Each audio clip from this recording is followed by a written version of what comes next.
mind, I'm just like, that's just not healthy love. If I'm in the hospital broke down, obviously, and you obviously know, and you doing me like this, you don't care nothing about me. If anything, I probably need to be checking to make sure you ain't got no secret life insurance policy on me. You ain't trying to kill me. That's what I need to be trying to check on. Good morning, good morning, good morning, love buds. Good morning. It is Sunday, March 27th. And I am on my way to church. We just finished with Sunday school. And as you may have saw at the beginning of the clip, your girl is still dealing with some stuff. But before I get into that, are y'all ready to discuss this? Are y'all ready to get into it? Are you guys ready to get into it? I know I am. Let's discuss. Just hanging out with Logan. Okay, guys, how is everybody doing? I am doing okay. Let me take this off because I think it's kind of a distraction. I am doing okay. I've had a lot going on. You guys know I'm just now getting back out and back to vlogging. And I really need to sit down and make some time for a story time so I can just kind of tell you about everything that's been going on with me in case you don't follow me on social media. And I didn't put everything on social media, of course, but the most recent thing that happened, well, wait, before I get into that, if this is your first time, welcome. If it's not your first time, welcome back. How are you? I hope this finds you happy, healthy, and blessed, and all well with you and yours. Your girl over here, we talk about a variety of things. We do vlogging. We do a little bit of, what do we do, y'all? We vlog, we talk, we discuss topics. Sometimes we do a little bit of like cash envelopes, saving money, things like that. Sometimes we cook a little bit. We just do some of everything over here. So, and we like to have fun. We're a positive group over here. So if it seems like something you want to be a part of, then please go ahead and hit the subscribe button. We would appreciate having you as a part of the family. So, guys, I have been going through it. I was in the hospital last week for 4 days. I literally thought that I was having a heart attack.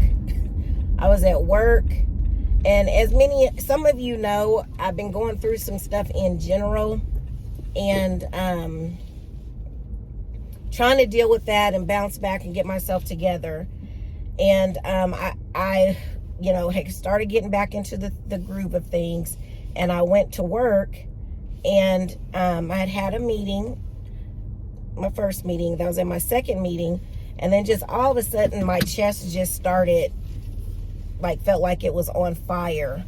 Then my arms started hurting, my jawline started hurting. And so, I always have learned recently that those are signs, or can be signs, of a heart attack. And so I tell my bosses, I need to go to urgent care. I leave, I go to urgent care, and they're like, oh, your EKG is abnormal. You got to go to the emergency room. They were going to call an ambulance. And I was like, no, I can drive myself. I don't need an ambulance. And so they made me sign a waiver. So I got to the emergency room. Emergency room was packed. And the crazy part is it wasn't full of COVID people. It was just a lot of stuff going on. People getting sick and having other things going on. So anyway, long story short, I sat in the lobby. Remember when I took my sister and we sat in the lobby all that time? Well, the same thing happened. I sat in the lobby from 12:30 until 7. Yeah, about 7 is when maybe 6. I'll say 6. I got back to the back at 6. They did some tests. They did another EKG. They gave me some medicine, and they were like, okay, your EKG is still abnormal and the medicine's not working. We talked to the cardiologist. We're going to admit you. Now, mind you, I ain't told nobody that I went to the emergency room, because I think in my mind, I thought they're just going to tell me you got a really bad case of heartburn. We're going to give you a prescription and send you on your way. But no, So while I'm in there, waiting on them to do everything, the nurse said that they were waiting on a bed because the hospital was full. So they were waiting on my room and everything to get clean. So while I'm in there, my son sends me a text message and he was like, "I love you, Mom." And so I text him back, "I love you too." But in my mind, I'm like, what is it that he's getting ready to ask me for? Why is he telling me this? Well, I forgot that my kids and I, we have trackers on our phones. My son and my daughter realized that I hadn't came home from work, and so they looked to see where I was at and saw I was at the hospital and had been there for a while. So my son FaceTimes me. I'm trying to explain and let him know that I'm okay. My daughter's okay. So they come up to the emergency room. Long story short, y'all, it's not even a long story because I got to tell you some of the stuff that happened. I was in the hospital from Monday through Thursday. The span of me being in there, I had 3 different roommates. My very first roommate was the best roommate. She was quiet. We had minimal conversation. We both didn't need the TV on when we slept. Like it was kosher, as they would say. Y'all, my second roommate, that's when it began to get a little shaky. My second roommate, and I need to make sure that I'm paying attention to what I'm doing. Okay, my second roommate, and I may have to finish this after church because it is time for me to go and get ready to go into church. So I'll come back and tell you guys. Hopefully I won't forget and get distracted, but I'm going to definitely tell you what happened to me and why I've been missing again after saying that I was back, and then just tell you what my experience was in the emergency room. So for me, it's going to be some hours, but for you, it's going to be some seconds. And I may or may not turn you on when we get into church. I may bring you with me. I may not. You guys know how that goes. Like when I get into church, and especially since I missed church last Sunday because I went to church with my mom, and I can't remember if I vlogged that or not. Y'all, we just trying to get back in the swing of things. Don't judge me.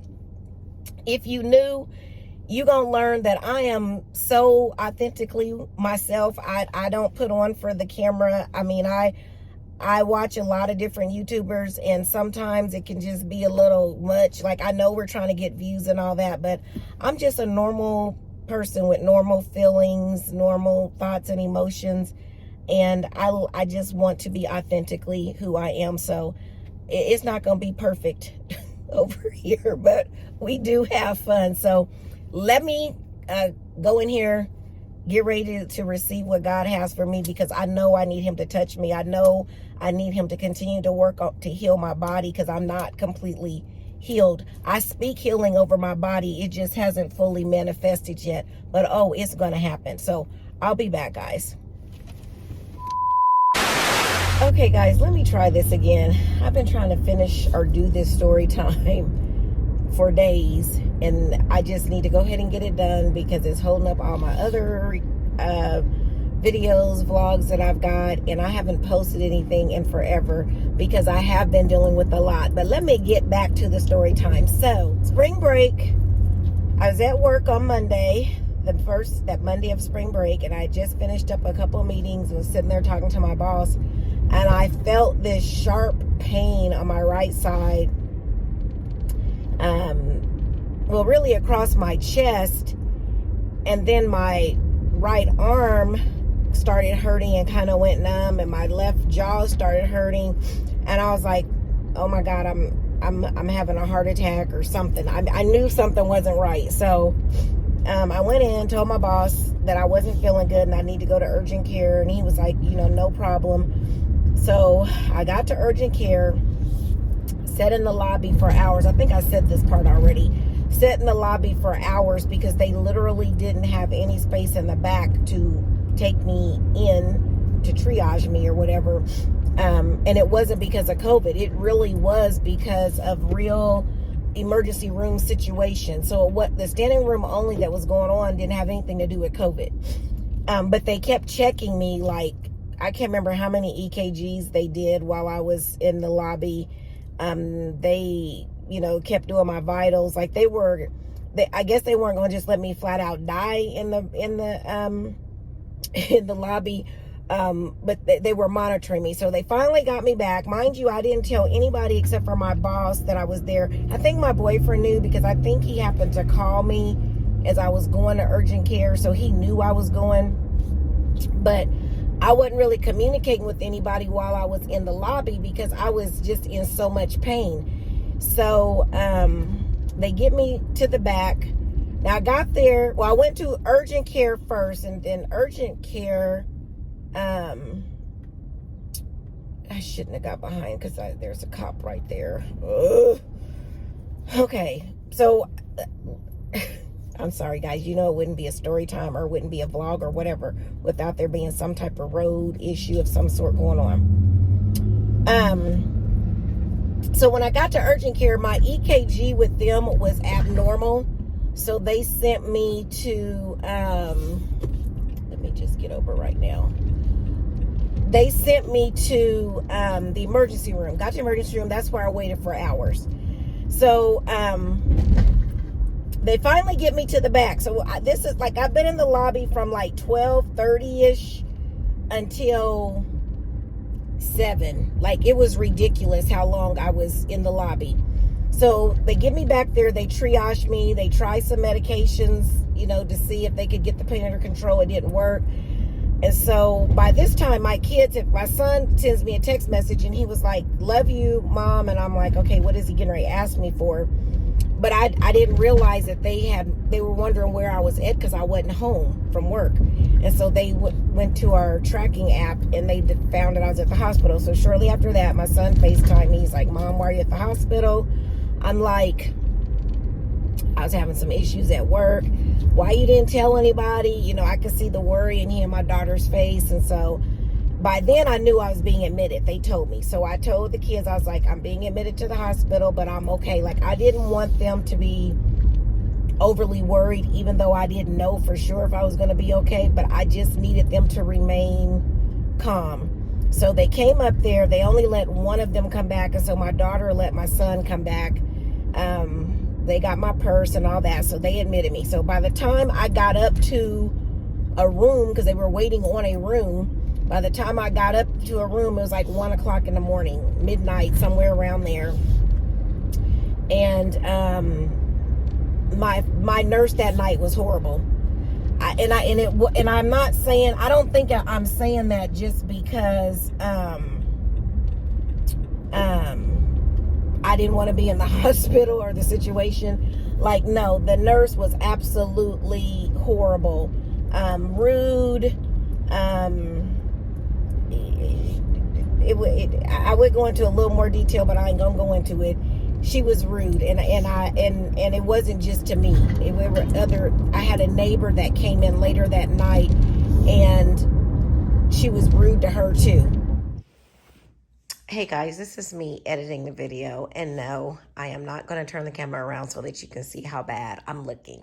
But what you're going to get is this beautiful carpet, clean carpet in my hotel room. But I wanted to put in here that first night, really the first 2 days, I literally felt like I was not going to make it. I was in really, really bad shape. And I didn't stress that enough during this story time, so I wanted to add that in. And it was just horrible. So, and what I mean by rude, she was snappy. She took her time giving meds. When I asked for pain medicine, she was like, "Do you need pain medicine?" I'm like, "Why would I be asking for it if I didn't think I needed it?" I mean, it was just horrible. She was like, "Well, I got to call." I asked her for, like, some of my meds that I take at night. I was asking her about those. She was like, "Well, I need to call the doctor to see if I can give that to you." And I mean, she was just really rude, like, and not rude like she was tired, like she had been at work or she was overworked. She just had a nasty attitude in general. I don't even think it had anything to do with the fact of her working extra or had to work extra or whatever. So my first roommate was cool. We didn't spend a lot of time together because she went home later that day while I was still having a bunch of tests done. I was in and out of the room, but she was really nice, sweet, pleasant, great roommate for the time we were together. So then, when I got back from one of my other tests, I had another roommate. Oh, she was younger. And the thing I don't like is that you can hear everybody's business when the doctor comes in to talk to you, because there's no such thing as a private room anymore because I guess of the shortage of beds or whatever. But she was in there. She had some type of surgery, but she was on dialysis, and she was a young lady. I want to say she might have been 30 or under. She was, or maybe early middle 30s. I mean, she was young. I thought young for, what was that? The truck? Okay, young for dialysis. So, she was like just rude to the folks.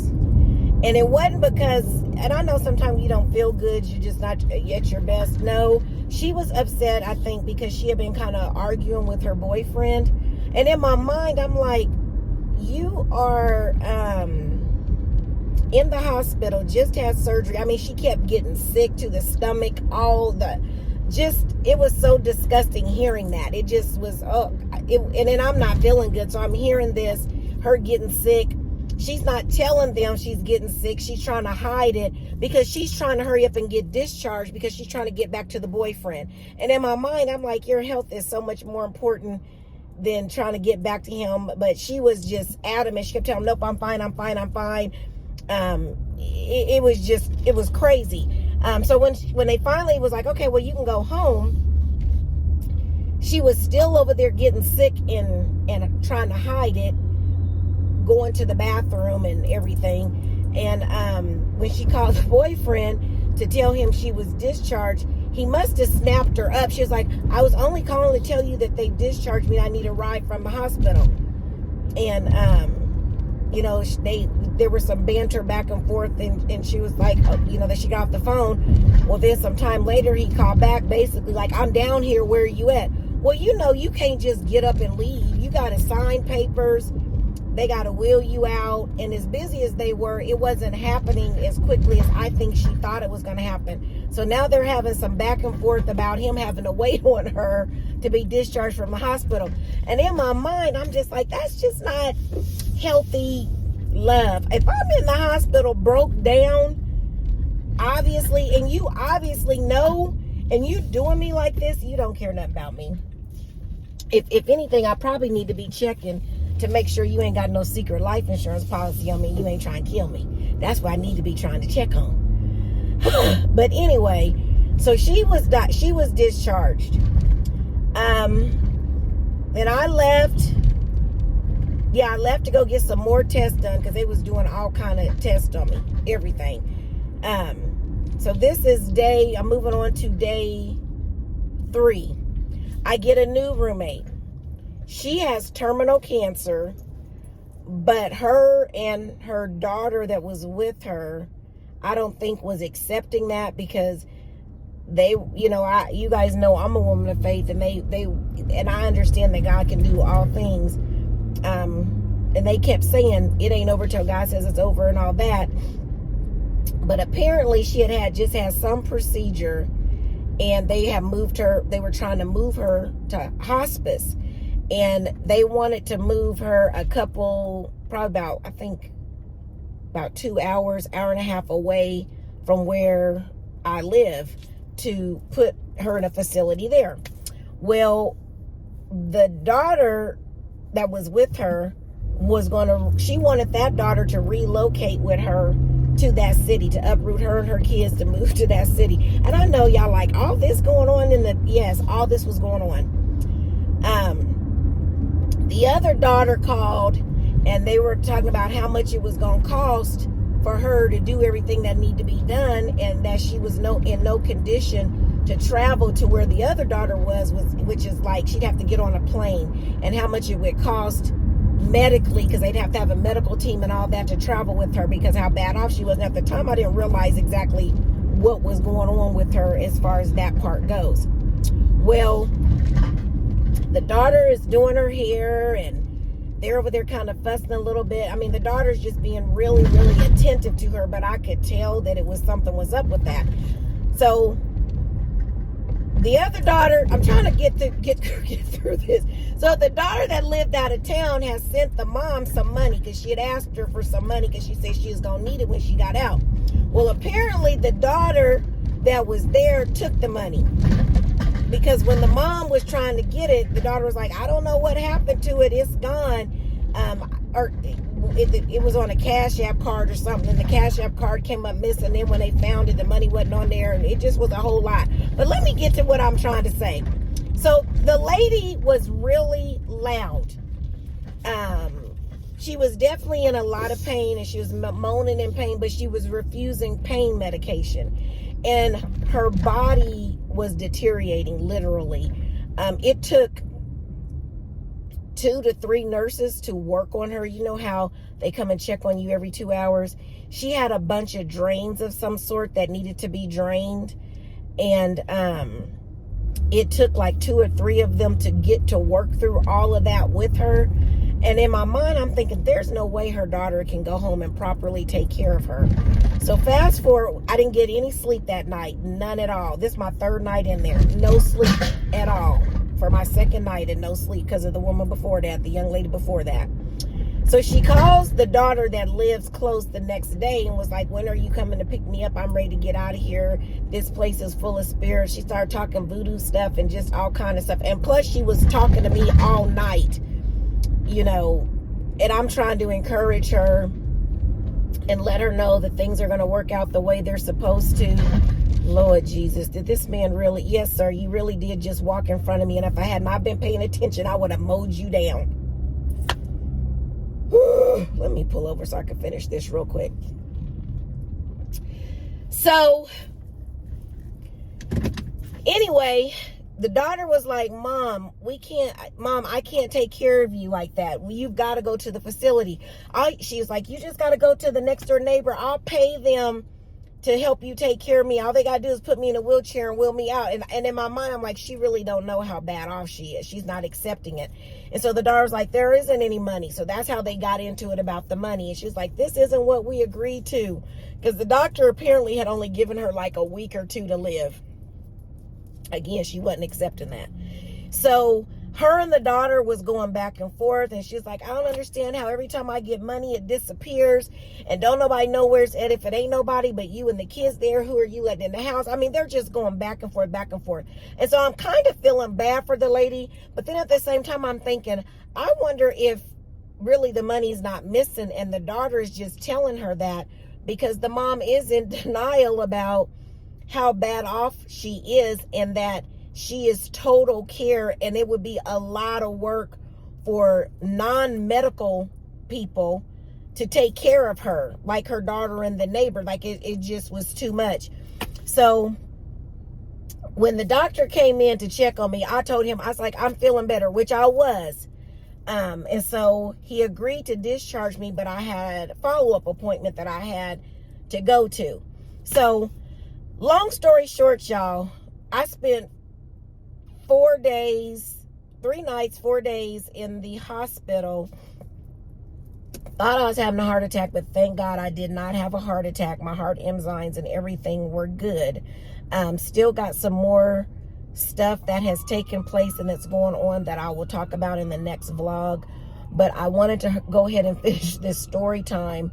And it probably was the worst story time ever because I feel like I rushed through it. But yeah, guys, I was jacked up during spring break. That was not how I wanted to spend my spring break. Plus, I have so much other stuff that I was needing to get done during that time. It was crazy. But anyway, guys, I hope you enjoyed the story time. Thank you for hanging out with me, rocking with me. I promise more content is on the way. I'm getting back into the habit of vlogging and just picking up the camera and continue to give you life updates, what's going on. I still haven't told you the other things that's going on with me, so that'll be another story time that I'll do. But right now, I'm gonna go ahead and get my day started. If you're not a part of the family, I ask that you click the subscribe button and join the family. Click the like button. Not only does it encourage me, but it lets YouTube know that you're enjoying the content, and it will allow our content to be put in front of other YouTube watchers who enjoy similar content. I ask that you share. We are going to grow our channel this year. We're going to get on it. We're going to be consistent, and we're going to make it happen. And the only way I can do that is with you helping me. We're on the road to 500. We'll be doing a giveaway once we get to 500 subscribers, and I'm counting on you to help me get there. So you gonna help me out? Okay, good deal, good deal. So guys, before I get out of here, I do want to leave you with this. Remember, the plans for your life have already been designed. It's just up to you to trust the planner. Have a good one, everybody. Just hanging out with Logan.